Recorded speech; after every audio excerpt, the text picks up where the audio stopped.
This is the Frat House Sports Show.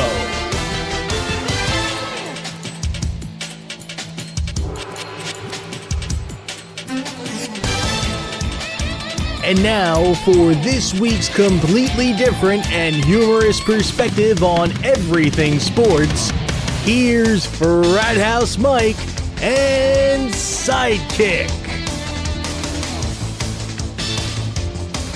Alrighty, yeah, coming right at you from right here at the Frat House. Hey, how about this? 26 days before Major League Baseball All-Star break.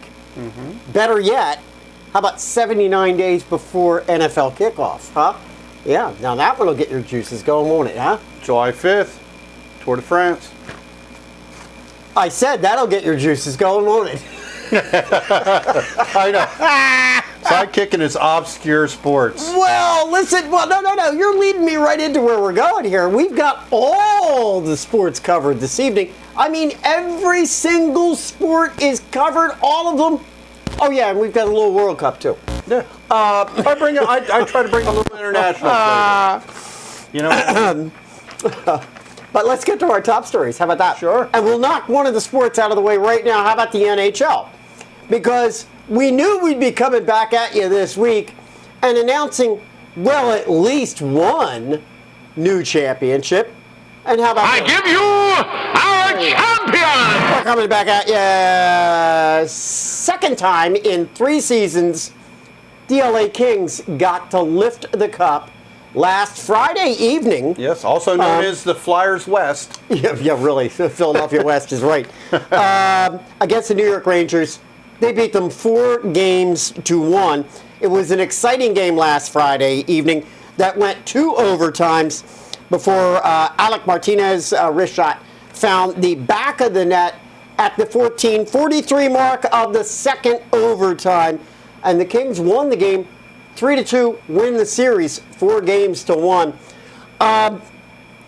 Little bit surprising to me, I guess, in some respects, surprising. You know, who would have, at the beginning of the season, I tried to actually find what the odds were at the beginning of the season on who was actually favored. I don't think the Kings were in there, favored going into the season. Mark actually had posted that the Blues were one of the favorites? One of the favorites to win. I would have thought Chicago, probably, being the repeater from the season before, would have been one of the favorites. But the Kings, so a little bit. But, when you watch what the Kings had done throughout the entire playoff, coming in there, winning so many of their series, coming back from the deficits that they did in so many of them, taking it to a full 7 games, and then you had to know going into this series, they had momentum on their side. Yeah. I mean, come on. I mean, they were playing with the hearts of a champion. Yep. Or heart of a champion. Yeah. No, you're absolutely right. So, you're absolutely right. So, congrats and our hats off. Congratulations to the Los Angeles Kings. We've been on the air for 3 years. And guess what? 2 of those times, we've been thanking these guys. Well, at least congratulating these guys twice. So, hey, would somebody else step it up here and get somebody else in here a little bit different, huh? How about this? Well, we got somebody different, though, over in the other league, and that's the NBA. Over in the NBA, the San Antonio Spurs, well, they were doing something somewhat similar to the Miami Heat that the LA Kings kind of did to the Rangers. Sunday night, the Spurs just absolutely dominated the Heat as they had throughout the entire series, beating them 104-87 in Game 5, and they won that series 4-1. In some respects, this is not what the NBA, I would think, well, definitely not. I definitely don't think this is what the NBA wanted. The NBA probably wanted a 7-game series. The NHL, you got the Kings, you got the Rangers. Okay, all right. If it goes 5 games, that's fine. But here, I can't imagine this is exactly what the NBA wanted. 2-time defending champion Miami Heat getting beat in 5 games. Yep. And listen, consider this, not just getting beat, but you gotta let this sink in for a second. Game 1, the Spurs won that game in Game 1 by 15 points. Game 3, how about plus 19? Game 4, plus 21. Game 5, plus 17. This was one of the most dominating NBA finals that we have seen in decades. San Antonio was all over it. Now, there is little doubt at this point right now that the Heat obviously are going to be looking at retooling. I mean, my gosh, Pat O'Reilly came out today and actually said, he came out and said, I mean, he started a press conference going, I'm pissed. All right, I am pissed off. All right, he's sick, sore, and tired of the rumors about what's going on, what's going to happen to his team, who's jettisoning from it, and the whole bit. So it's evident they're going to have to do something to retool this. But here's a couple of things I want everybody to just keep in mind and slow down about. While we have done all of the comparisons of LeBron James to Michael Jordan in the number of championships and in who's the better player and all this kind of stuff, I want you to take this into account for a moment. San Antonio Spurs Tim Duncan the other night, make that his 5th NBA championship. San Antonio Spurs Tony Parker, make that his 4th. So while we're all sitting around talking about LeBron James, maybe there's a few people in the NBA we're missing. Now, I was going to say, because, you could sit there and make the comparisons now to Jordan, Pippen, Yeah. and, the Bulls teams. Now you can say that with Duncan and Parker. And, thank you very much. Absolutely. And something, what I think is kind of a shame is that those guys get overlooked. Sure. For the whole LeBron, the King James version of the NBA. I mean, let's get it straight. Guys, let's not forget, these guys did an incredible job. They didn't just beat the Heat. They dominated them. And the only game that the Heat actually won, they won by 2 points. Let's not forget that. 2 points, and that was it. Yeah. All right? Now, question to fuel the flames here. Could the Heat performance be based on King James and the possibility of him leaving? And could he possibly not, been thinking about the end of the season and where he's going next? And maybe he didn't quite have his mind on the game as much as he should have, given it's a championship. If you're asking my personal opinion, no, I don't think so. Because I think what this guy really wanted to do, and I really do believe, I mean, make no mistake, I think there's some ego driving LeBron James. Make no mistake about that. LeBron James wants to be at the top of the list. He does not want the first person being thought of as being Michael Jordan. That's who everybody thinks of when it comes to the greatest ever in the NBA. Right? That's what he wants, and I really believe, this is just my personal opinion, I believe that LeBron James, that was not in the back of his mind. He wasn't sitting there second guessing, where am I going to be next year? Am I going back to Cleveland? Am I going to LA? Am I going to San Antonio, for God's sake? I mean, because let's get it straight. That's where all of these guys, Bosh, Dwayne Wade, and LeBron James are all up for free agency. The thinking is right now that Wade probably is not going anywhere. If anything, the Heat might actually try to opt out on him altogether, which would leave him open. And more than likely, he's probably only going to get a year or two someplace else. That might be the extent of it. But, where is it all going to go? Are they going to build around LeBron James? Is that what they're going to do? And he would then become the centerpiece that they would build around? Or is he actually going to find himself a new home?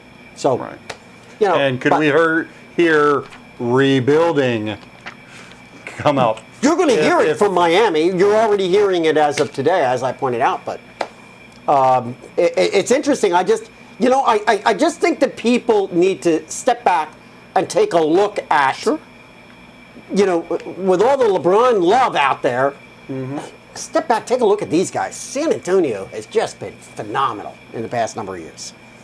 All right, going from phenomenal, unfortunately, we got some kind of sadder news to report as well in our top stories, and that is that we had two legends, really, sports legends pass right before our eyes within a couple of days this past week, both of them from two different sports. Friday night, it was announced that 23-year legendary head coach of the Pittsburgh Steelers, 82-year-old Chuck Noll, had passed away. Noll is the only NFL head coach to win 4 Super Bowls. Super Bowl 9 in 75, 10 in 76, Super Bowl 13 in 1979, and 14 then in 1980. Over his coaching career, he was 209, 156, and 1, and that includes postseason, and was ultimately inducted into the Pro Football Hall of Fame in 1993. And I was making the comments pre-show, Sidekick, that this guy, just the kind of guy, it's funny, we talk about today's age, and we talk about how the media creates so many people, but when you take a look at some of the coaches that he played against, well, for God's sake, the media was creating them too. I mean, when you take a look at some of his peers that Chuck Noll was like none of them. He just did it, went out, did his job, was kind of mysterious a little bit kind of like a Belichick in some respects. You could see it was all going on up here.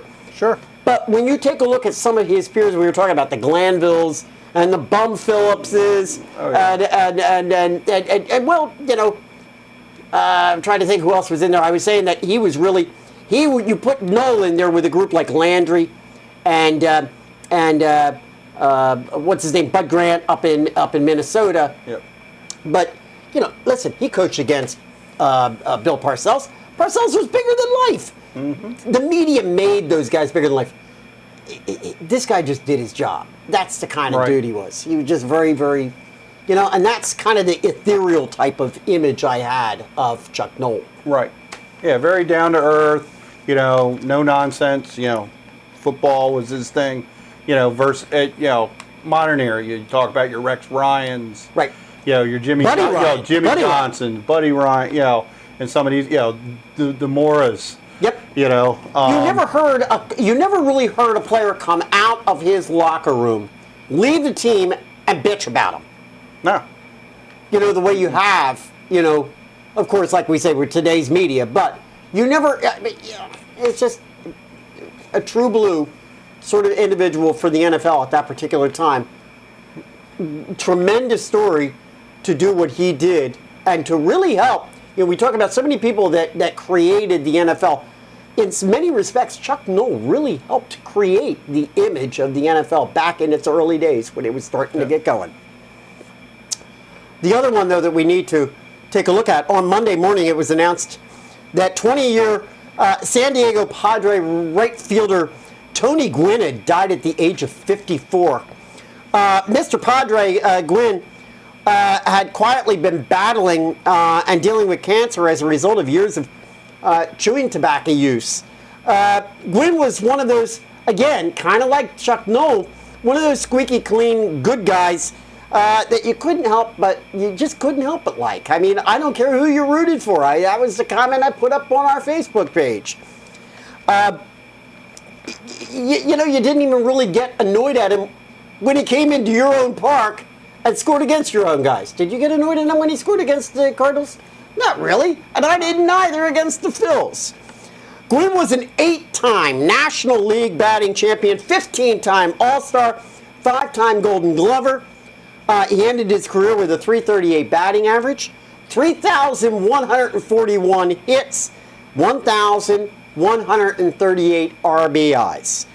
He was a first ballot Hall of Famer, inducted in 2007, and the Padres retired his number 19 in 2004.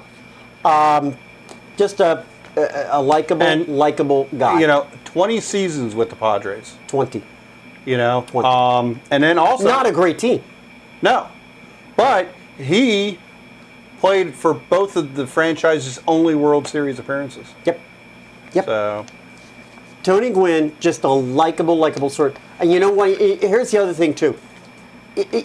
I'm sure that a lot of people probably out in the region of San Diego knew the problems and the travails that Tony Gwynn was going through.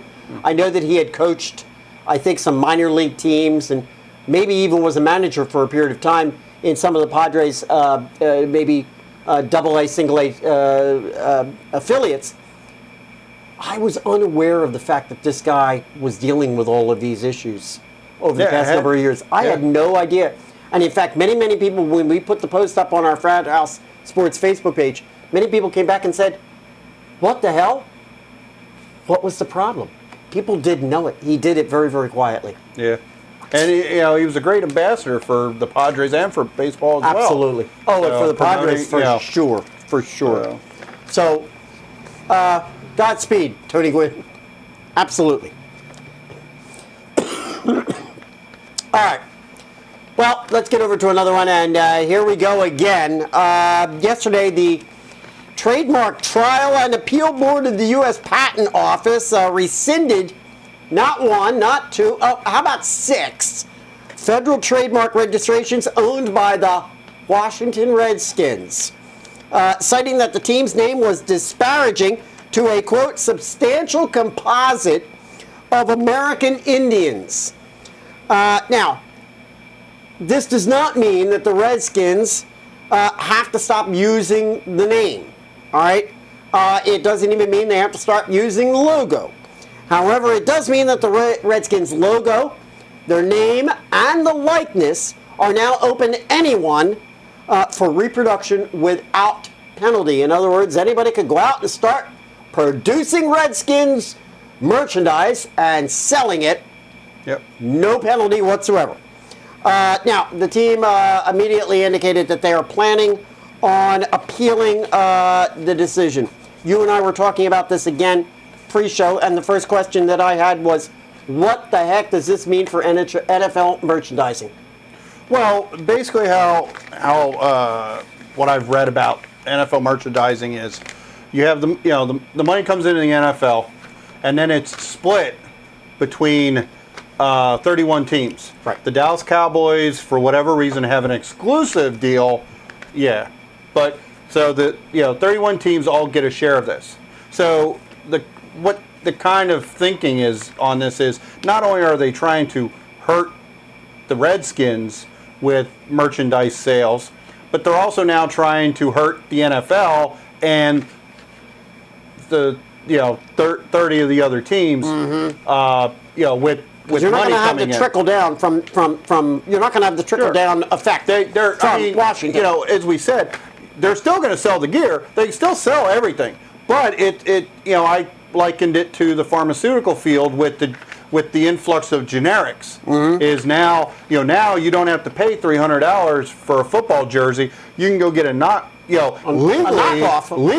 legally buy a jersey from somebody else for pennies. 1/3 of the price. Yeah, pennies on a dollar. Plenty dough and plenty of it. And it's perfectly legal. Right. So I think they're trying to take a swing at okay, pressure on the Redskins didn't work.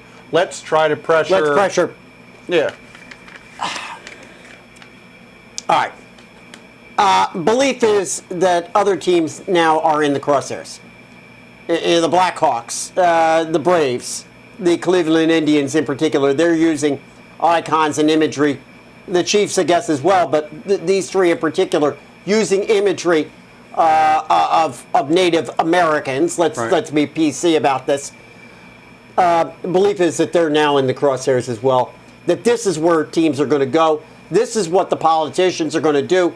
We have had it. We're going to shut everybody's mouth up by just absolutely, strong-arming, basically strong-arming. When your registration comes up for renewal, oh, no, guess what? You better be watching your backs. Right.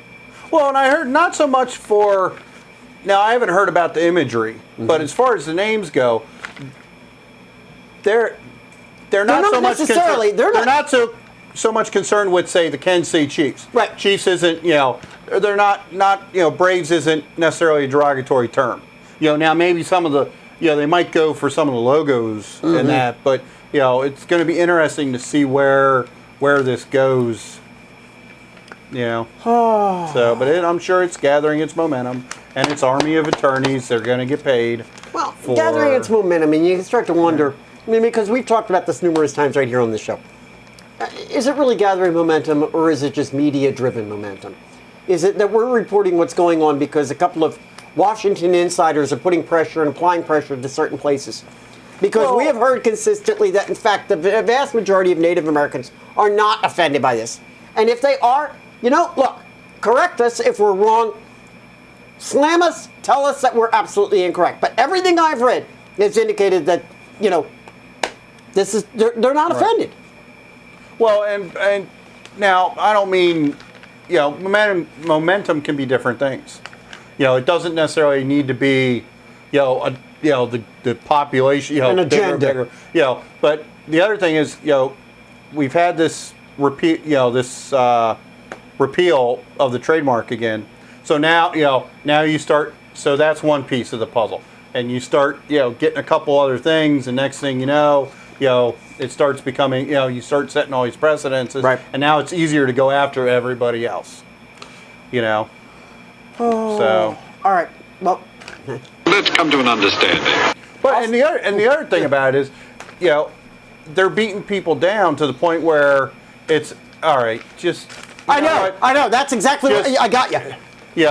I know. I'm getting to the point where it's like, something. Just be done with it now. Just change the name. That way we don't have to hear about it. So we can stop hearing about it. I know. But something. You have to ask me nicely. I guess there's a principle, and some people would say that I'm not being principled by even saying this, but there's a principle that I'm operating with, and the principle I'm operating with is tradition. That's the principle I'm operating with. And to me, if it's not a big issue, then just leave it the hell alone. And frankly, I'm getting tired of people creating issues where there doesn't appear to be one. That's where I'm at. That's where yeah. All right. You're getting all the we'll continue to follow. You're getting all the attorneys and their PC Everybody's compliance. getting a little piece of this, aren't they? Yep. We'll continue to follow it. And you know where we're going to follow it? Well, can I tell you? We're going to follow it over on our Frat House Sports Facebook page because that's where we were. Well, at least that's where our Jen was yesterday morning when the story broke because she hit it and posted it up right up there on our breaking news. You can see it right there. Breaking news. Asked the questions that, we all want answered. Nobody wants to actually get involved in, but she's asking the questions. And it got hundreds and hundreds and hundreds and hundreds of views. Yes, it did.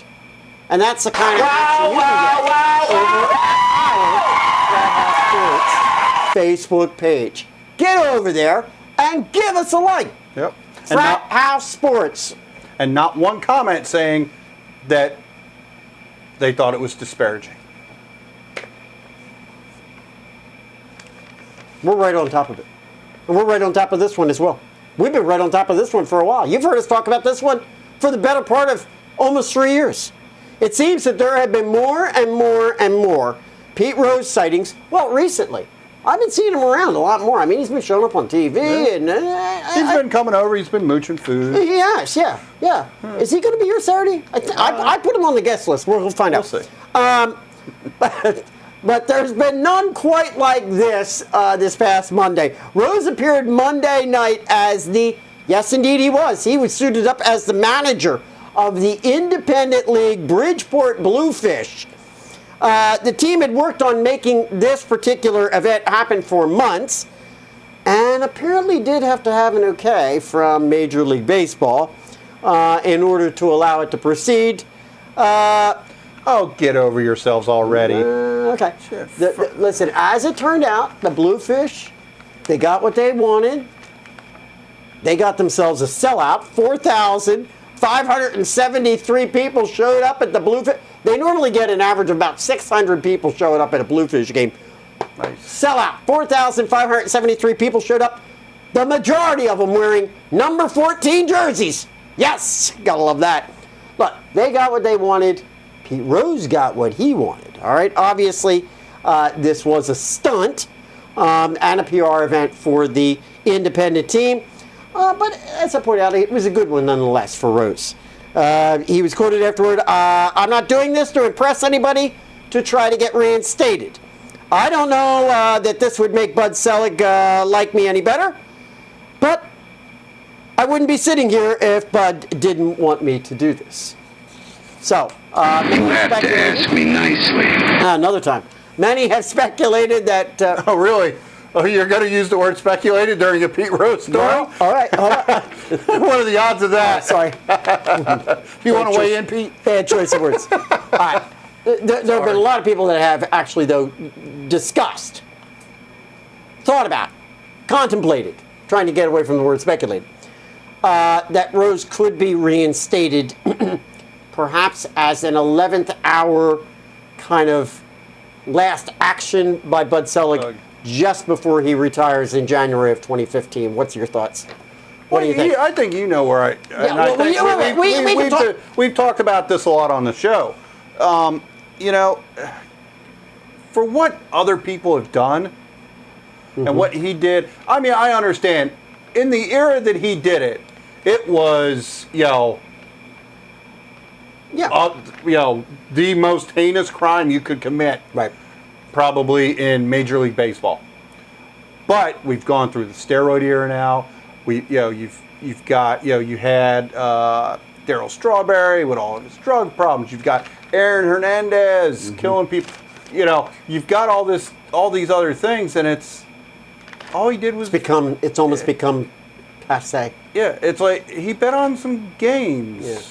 And they weren't even weren't even Reds games. You know, so no, and I understand. I mean, there's the whole stigma attached to it because of the Black Sox scandal that goes back to 1920 something, but or 19, what was it, 18 maybe, but I understand all of that, and I know that baseball is trying to be very, very guarded and protective of their game, but you're absolutely right. In some respects, where they have been super protective of their game, in one areas, other areas they have not been protective at all. Right. And so it's almost been a joke. Evidence, the Marlins owners. Exactly. Well, but those clowns are protected. We're sitting here hoping that maybe come January we might see an 11th hour appeal.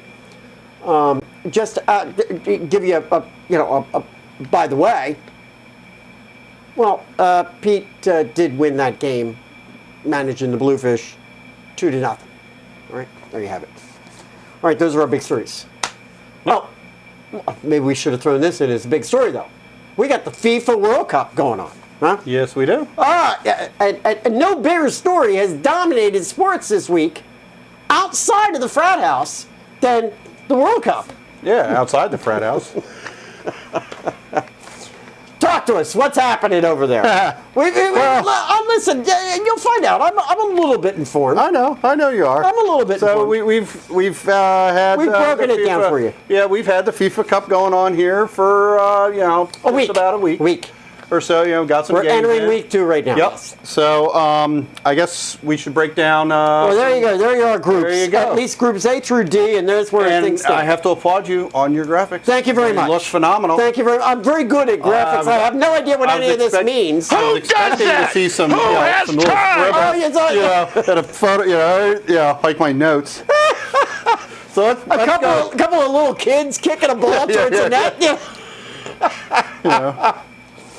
Anyway, so let's get into the standings. We've got it broken down in 2 slides for everybody. In Group A, we've got Brazil and Mexico, who look like they're moving it forward. Yeah. Croatia is a long shot. Yeah. They still got a shot at getting in there. In Group B, who'da thunk? Netherlands. There it is. I didn't know they were a soccer powerhouse. I didn't either. But knocking off. Yes.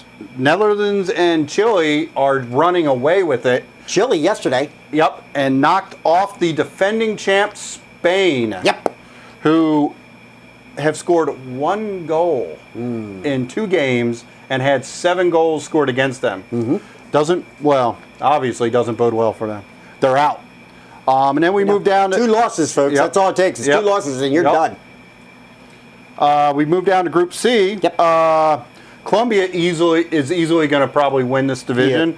Yeah. They can slide. And then we've got the Ivory Coast, are kind of the odds on favorite. But not sure. Japan and Greece are hanging on. They're actually playing up here behind us, but there's a commercial on right now. I think the Ivory Coast is the only team that we're actually illustrating that actually does have 1 loss.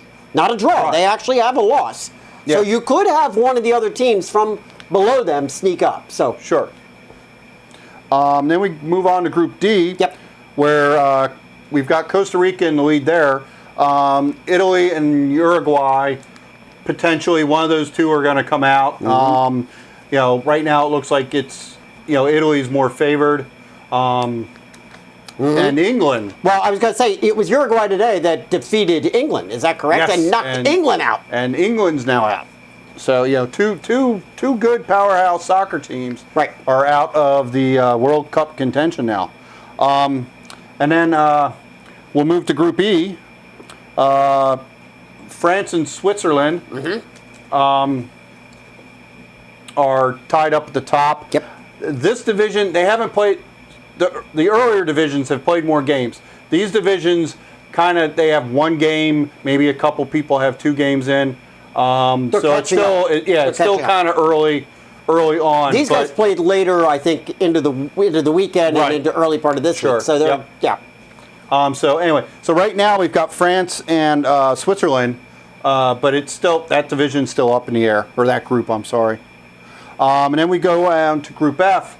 We've got Argentina, and then Iran and Nigeria tied. Tied with a draw.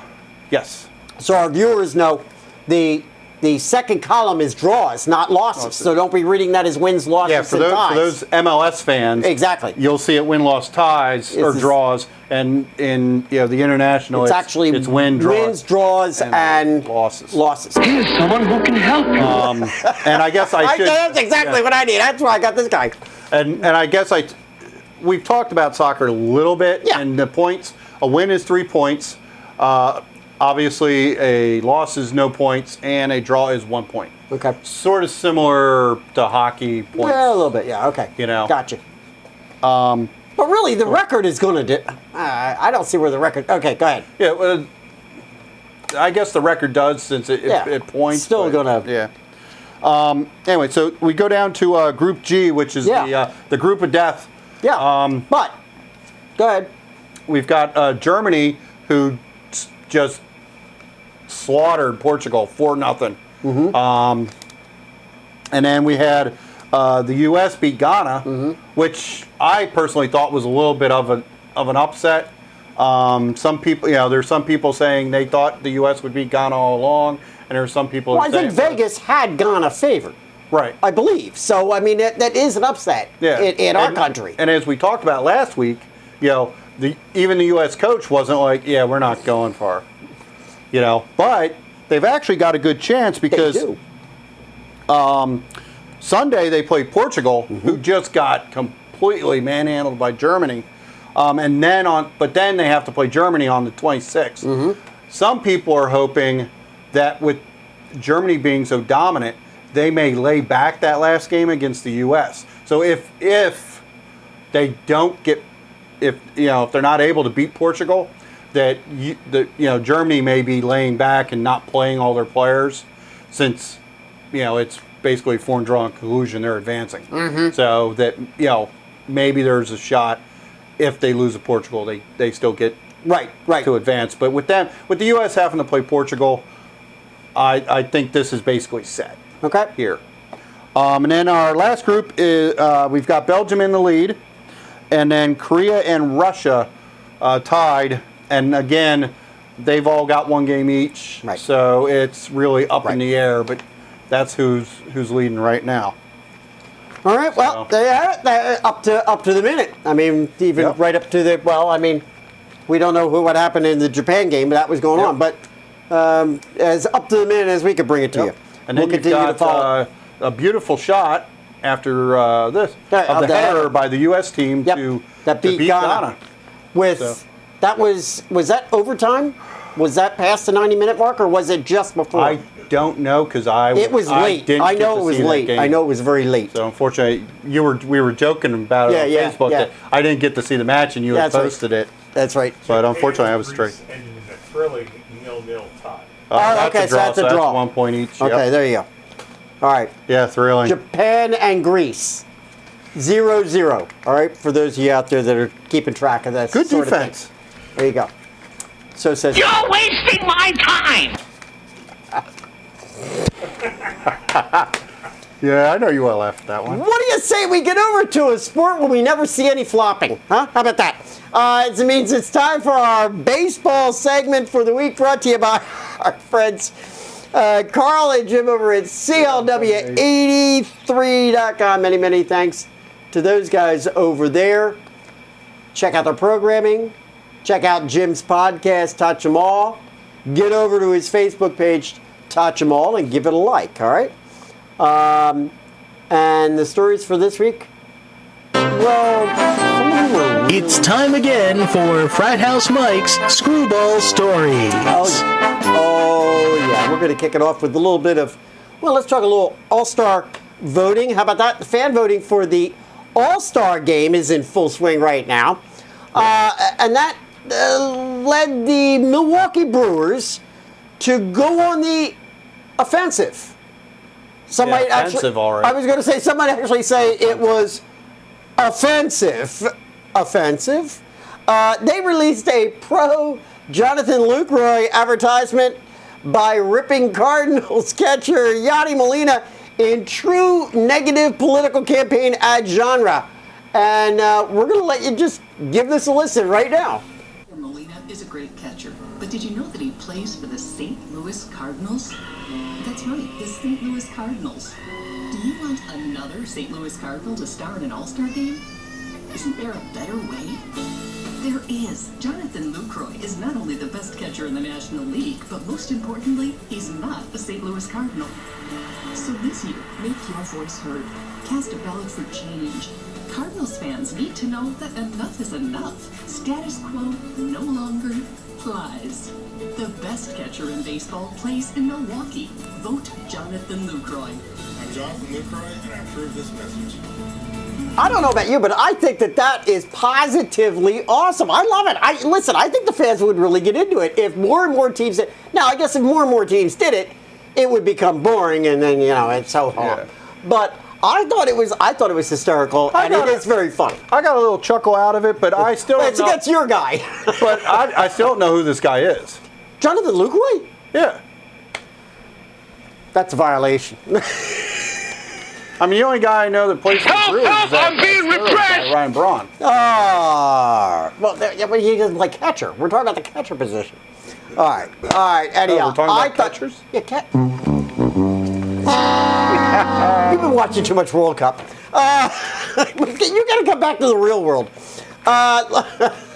Let's go to our next one. Listen, I've been I've been on record and highly critical of the Allen Independent School District in Texas spending $60 million taxpayer dollars on a high school football stadium, which, by the way, was just recently closed after 2 seasons. And the school community can't go there, and the public can't even walk in because they discovered structural deficiencies, which might be unsafe, cracking apparently in the foundation of the could undermine the entire. Yeah, $60 million taxpayer dollars spent on this monstrosity. All right, forget that one. How about we take it one step further? Let's go to a $525 million taxpayer-paid ballpark by the name of Marlins Park.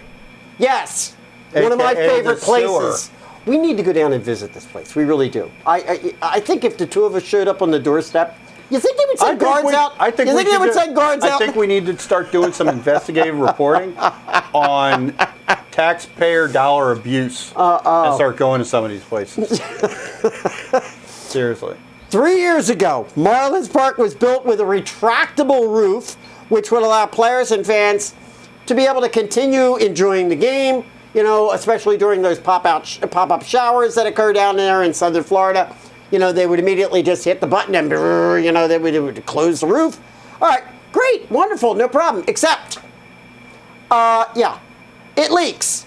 And we're not talking drip, drip, drip here, folks, okay? This isn't like the old frat house. This is like, splashing down. It's like sheets of water coming exactly.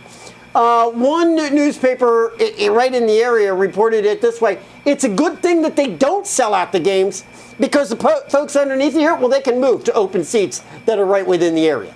Yeah. What a disgrace. All right. And yet Pete Rose is not in the Hall of Fame. I'm trying to connect the dots. Just talk about disgraces. Hey, are you ready for this one? I'm wearing my tie tonight. The Philadelphia Phillies right now are one of the hottest teams in baseball. Now, I didn't say the hottest, but they are one That's of the hottest. because it was like 97 degrees here yesterday. Come on now. But because they are one of the hottest teams in baseball, and yes, you did hear that correct. They are, I think, 11-4 in their last 15, 7-3 in their last 10. Reporters right now are really, really interested in asking some of the guys some questions that don't have to do with blowing up the team.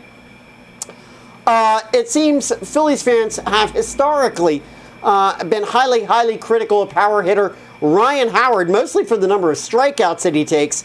Now they may have one more reason to be highly critical of him for the strikeout. Made it as a wise man. For the strikeout. Musical choices. There you go. That's his new walkout song. Atlanta fans poking. Sing along. I actually no. How would you know I know the song? But never mind. That's his line.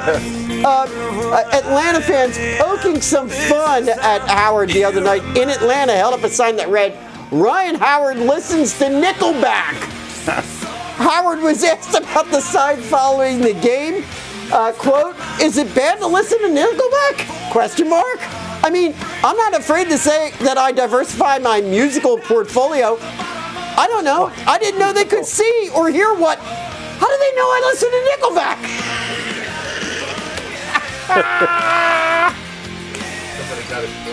We nailed you, Ryan. Right there. That's all right. I like Nickelback. Come on, sing too, along. so. Sing along. It's all right. All right. It's all right, Ryan. All right, there we go.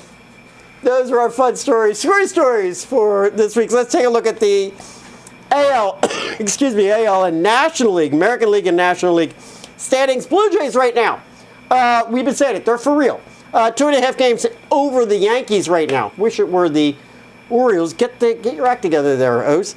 Are you kidding me? There you go. There's our number one hottest team in America right now. The Kansas City Royals, a half game in front of the Tigers. 9-1 in their last 10.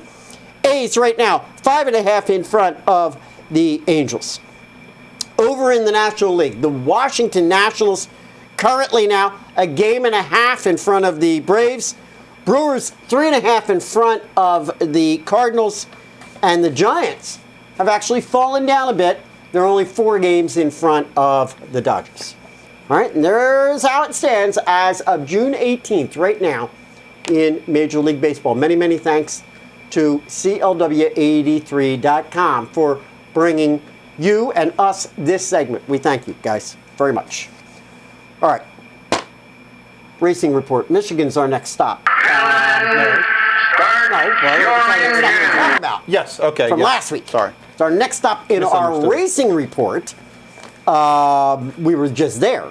Yeah. And our racing report for this week, talking about last week, brought to you by our other good friends down at Herb FM Sports Radio. Make sure you get over and check out their programming, which includes, of all things, the rebroadcasting of our show right here, Saturday afternoons, 3 p.m. Eastern Time, herbfm.com. All right? And their Baltimore Mariners, by the way, won that, I hope I have the right name, won the American Indoor Football League Championship last week. So congratulations to them down there. All right? Boy, if I mess that name up, I'm going to be... All right, let me move on. You're fired. I didn't have it. It wasn't highlighted. And we let him off. This past Sunday at MIS. That's why I said that. It appeared that the pole sitter, Kevin Harvick, it appeared that he was again going to dominate. In fact, they call him closer, right? Who's the dominator? Yeah. There's one of them that's called the Dominator. The Dominator was Earnhardt. Okay, all right. Another race. I'm messing everything up right now. As he led the pack. Here. Just give me the. That's a violation. Don't worry, you're fine. The Baltimore Mariners. Okay, I got it. Okay. All right, I got it. All right. I haven't got a brain. Get a reprieve. From Thank you very Donald much. Trump. Thank you very much. All right. Let's get on to MIS. How about that? Well, your head ain't made of straw, you know. Kevin Harvick was going to dominate this race as he led the most laps, 63 of the entire pack through the whole thing. Honestly, you really had to think that this is Kevin Harvick's day. I mean, he had the pole. Try it again. How about Jimmy Johnson? 3-time winner. Yes, we had been talking about it. Here we go again. Third of the season. Hendricks, 5 of the last 6. Well, I'm trying to think, he led 39 of the laps, so I think he was the second lap leader of the entire pack. So there you go, Jimmy Johnson, 3-time winner. We had talked about it actually a week or two before that. Well, you had said it. He could have done it a week before. So, all right, so Johnson wins it. Others who came in the top 5. Well, Harvick did come in second. Yep. What is that?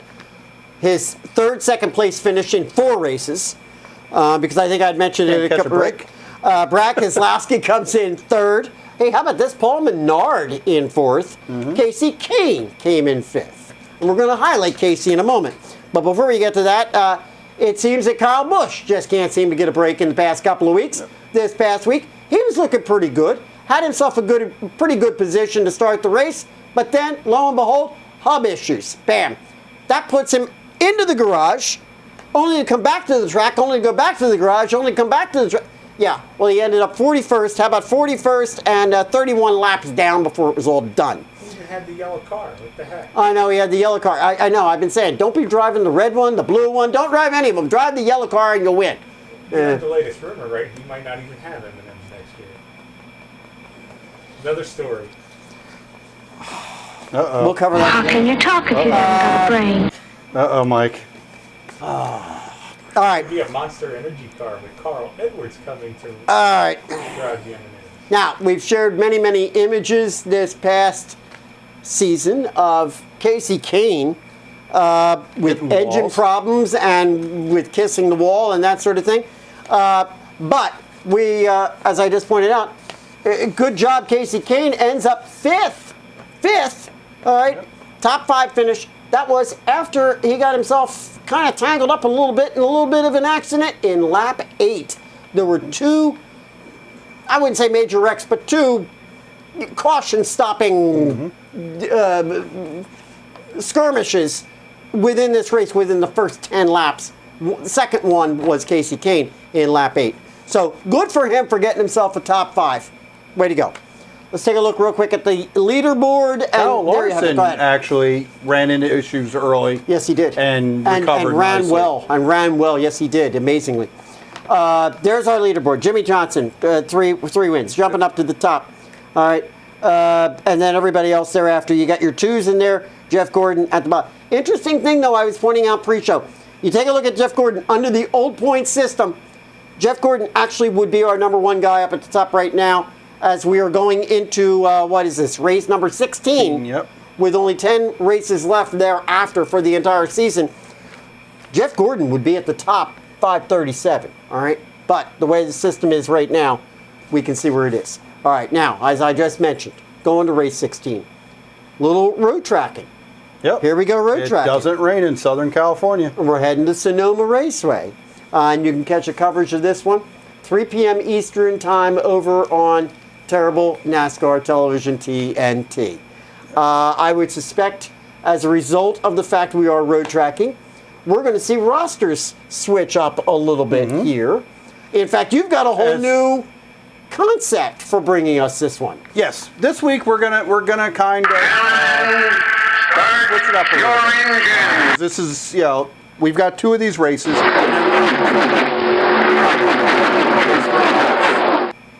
I'm sorry, there's rights. Rights. Excuse me. There's rights. There's rights in the. We'll forgive you. I've made enough mistakes myself tonight.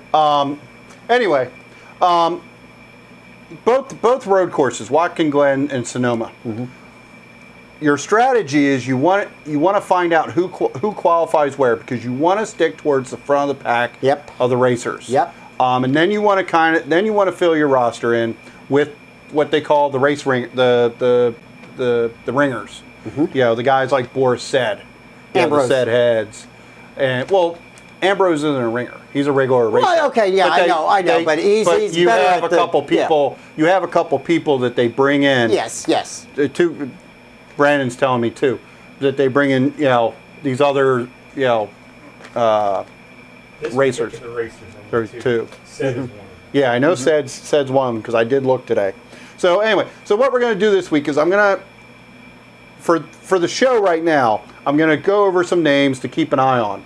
And then Saturday, I'll post, after qualifying, I'll post the official fantasy roster. There you go. But because it's so particular about, trying to get people towards the front, it's really hard to predict on Thursday. Yeah. So anyway, without further ado, let's look at some of the names. Some of which Mike has already brought up. Marcos Ambrose, the Outback Road Racer. He's one you're going to want to look at for your roster. Right. Jimmy Johnson runs here and has won several times and is hot. Both the Bush brothers. Yes. Run well here. Jeff Gordon. Yep. Has kind of waned a little bit. Was it 3 in a row early in his career? Was it 3? Yeah. He's kind of waned a little bit. Yeah, recently. Right. But nonetheless, the skill set's there. Yep. And he's always a threat. Also, early on, and kind of has faded away, Tony Stewart. Keep an eye on where he qualifies. Last year's winner, Martin Truex Jr. Right. He's not one of the, I guess, the favorites, but he did win here last year, kind of shockingly. Maybe that bodes well if you're, want to roll the dice a little bit. Clint Boyer also has been pretty consistent running well here. So, and those are basically some of the guys you want to keep an eye out. And then Saturday, you want to keep an eye out on the Facebook page because I will post what the official Frat House roster is on Saturday after qualifying. Actually, maybe a little bit later Saturday because we've got some stuff going on. Yeah, right here at the Frat House, actually, yeah. But let me ask you a real quick question. So, in other words, if I understand you correctly, are you saying then that if we were to find, say, an Ambrose or a Kurt Busch or Jeff Gordon qualifying, say, at like 26th, probably a good idea to steer away? Is that what your recommendation is? I mean, you can gamble the dice, and hopefully, some of those guys do move up in the field, but it's very difficult at the road courses to move up. So you're going to want to stay top 10, top 15 probably. Okay. But if you're gambling a little bit, somebody qualifies poorly and starts towards the back, there is some pit strategy and some other, you could roll the dice, but that's if you're a risk taker. Yep, good advice. All right, there you have it. For that, let's take a look real quick at our Frat House Sports fantasy standings. Yep. As I indicated last week, if I didn't have a good performance, yes, I'm off the board. I made a terrible mistake. Our Frat House Sports fantasy. Oh. Yep. Boy, we were reminded about this loud and clear by our buddy Greg down in Texas. Yep. We're in second place right now. So, better make that a good selection that we post up there on Sunday. Huh? We got or time. Saturday. Right? I'm not worried. All right, you're not worried. I didn't, look how long it took me into the season to get up to that first spot. Yeah. So, I'm not. But you held it for a number of weeks. Oh, yeah. All right, and you're down in fifth yourself personally. And Brandon, our technical director, my team back up on the board while I jumped off the board. I think I'm in 11th, It doesn't really matter. I'm off the board. At Brandon's at 10th. All right, there you have it. There's our race report for this week brought to you by, again, our good friends down in Baltimore, Herb FM Sports Radio, herbfm.com. Get over and check their programming out. While you're doing that, at the same time, might as well just type into your browser frathousesports.net and check us out as well. That's our webpage. That's not the Facebook page. We got a Facebook page. We got a YouTube channel. It's all going on.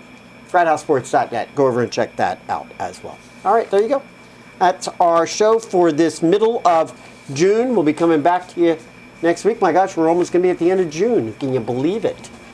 I know. Hard to imagine. Yep, almost time for the Tour de France. Talking about jerseys. You know, I know They added a new jersey this year. New Jersey? There's a new jersey this year. A new jersey? Well, a new jersey. Wow, wow, wow, wow. I just can't contain myself. Tour de France and World Cup all at the same time? Oh my gosh, my head's going to explode. What the hell is happening? Who's in charge there? You guys got to help me out. You know what you got to do. You got to keep us real. You got to keep us live. You got to keep us going. We'll see you next week. Let's take a moment to take a look at this one. Gentlemen, where do we weigh in?